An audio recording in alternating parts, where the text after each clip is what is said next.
Hey, what is going on, guys? Computer Surgeon here. And not too long ago, I was faced with the task of finding a new MacBook. Now, with so many different kinds now, we have the regular MacBook, we have the MacBook Pro, the MacBook Air, which is no longer being manufactured by Apple, but you can still get them refurbished.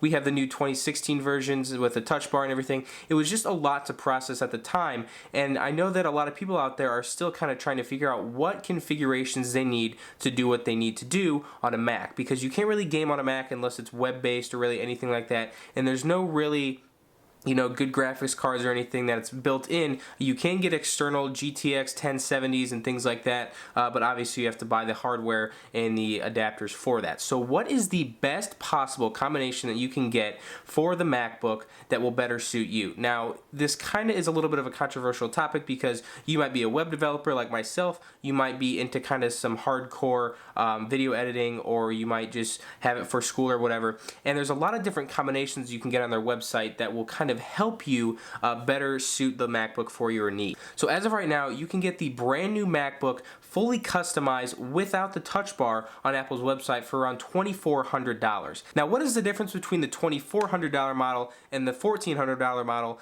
and what could you really benefit from doing this if you're just looking to do this for school or web-based browsing or things like that? Because I know for myself, I'm a web developer and I don't really use a lot of the capabilities and everything that my MacBook has to offer. I have the late 2015 version, and it's really kind of controversial, like I said, as to which one you'll need.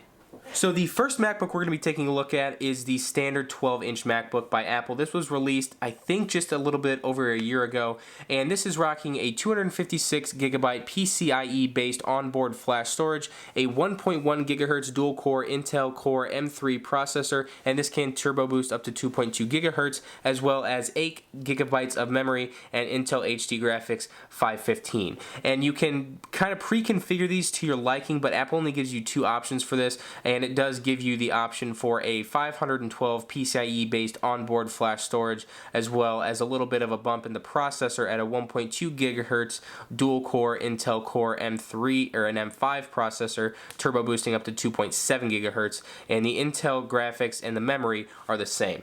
Now, who is this for? Now, for me, I wouldn't personally get this because as of right now, as far as ports go, you're going to be using a lot of dongles. Now, this was and still kind of a bit annoying for everybody who got the new MacBook. It does have 4 Thunderbolt ports, and this is kind of cool. Now, if you're kind of an avid computer person, you should know that the specs on this thing aren't really impressive as far as the processor goes.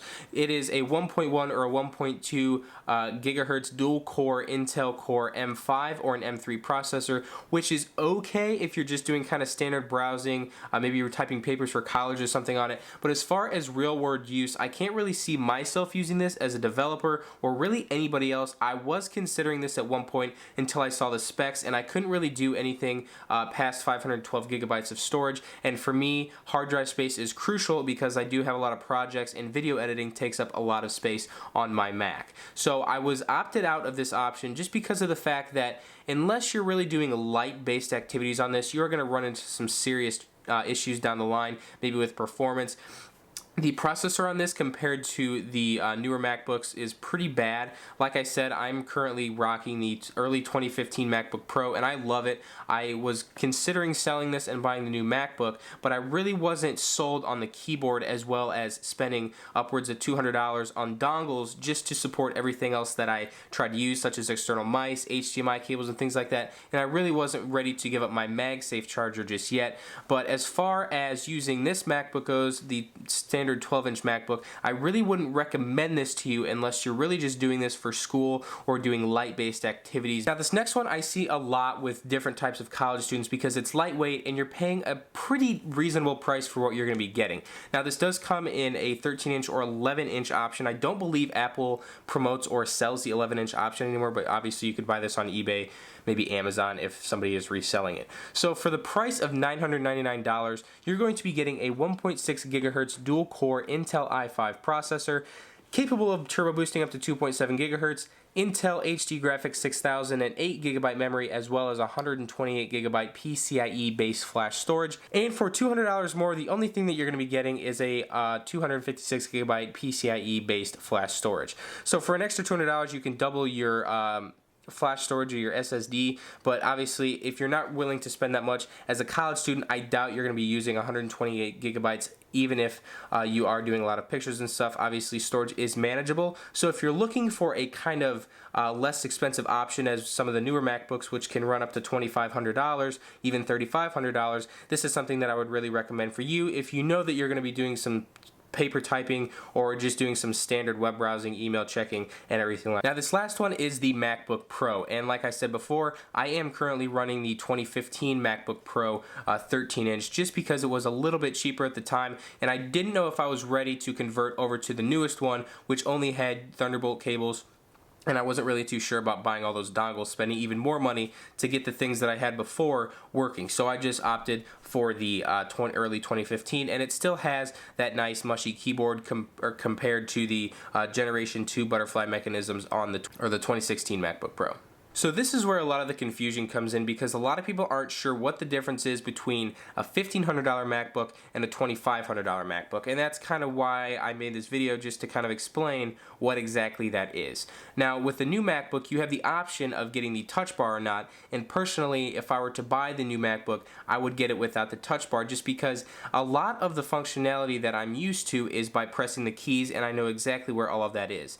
Now if I were to use different types of programs, the layout is going to be completely different for each of those, and it could get me confused, and I'm just not really ready to do that just yet. I don't see the touch bar as being super useful just yet. I feel that maybe down the line some kind of manufacturers or developers will make better use out of this extra space that they can do with the touch bar, but for right now I really just like the tactile feel that I'm getting from the function keys. And I mean, yes, Touch ID is a nice benefit from this, but I don't really think that spending all that extra money for the touch bar is necessarily worth it, at least for me. So with the new MacBook, you are getting a 2 gigahertz dual core Intel i5 processor capable of turbo boosting up to 3.1 gigahertz, 8 gigabytes of 1866 megahertz memory, as well as a 256 gigabyte PCIe based SSD, Intel Iris Graphics 540, and 2 Thunderbolt 3 ports. Now this is great because you can charge, and you also have one extra area for an extra maybe dongle or something. So this is the MacBook without the touch bar, and you are capable of upgrading everything on it, including the processor. You can go up to a 2.4 gigahertz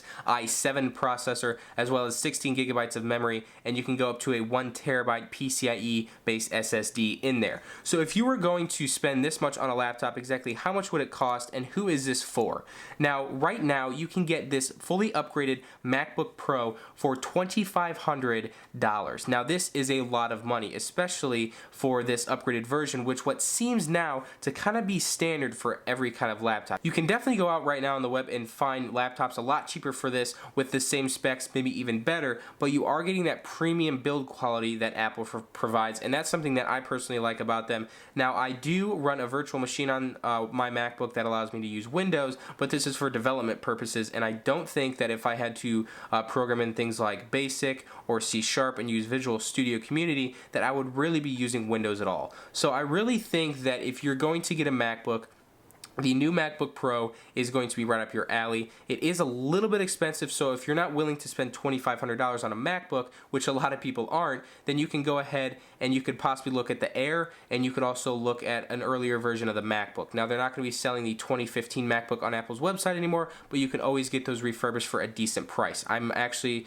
positive right now that you can get one for around $1,000 with the same specs on Groupon or other websites that offer discounts. So like I said, if you're willing to spend this much money, I would definitely go ahead and go for it, because this is a great computer and you are getting a lot for the money. Like I said, if you're not willing to spend that much on the Apple brand, then just don't do it. Go ahead and out and buy a Windows PC, but there are a lot of different things that you can use to find cheaper prices for MacBooks, especially if they're outdated versions. I have a few 2013 MacBook Airs in here that have been going for around $500 or $600 online.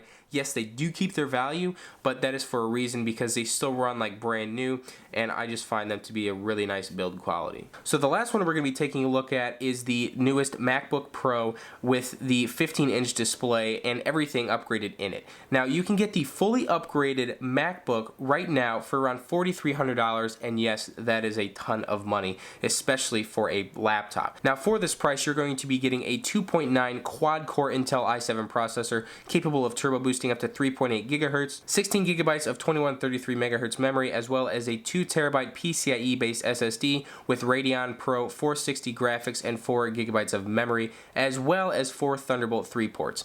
So yes, this is a very expensive laptop, and for the base model, you can just get this for around $2,900, which is still very expensive, especially for a MacBook. Like I said, if you're looking to spend top-notch money, go ahead and get this. It's great, and I would highly recommend it if you have the money to spend for it. But if you're looking for kind of a lower-end laptop, you can either go with, like I said, the MacBook Air, or you can settle for the new MacBook Pro for around $1,400. If that's still a little bit expensive, you can go ahead and grab the MacBook 12-inch, but that's not really something that I would recommend just because I don't like it as a whole. But that could be me. I could just be being biased, but it still has that keyboard, the first generation butterfly keys. I'm not really into that. I don't think it has a really nice feel to it when you're typing, and a lot of the times I was missing strokes because I didn't realize if I had pressed the button or not, which is just a deal breaker for me. So right now I'm just going to go ahead and stay with my early 2015 MacBook Pro with the mushy keys. But like I said, Apple products really keep their value, and I think that if you were to try out some of the new versions before you buy them, maybe go to Best Buy,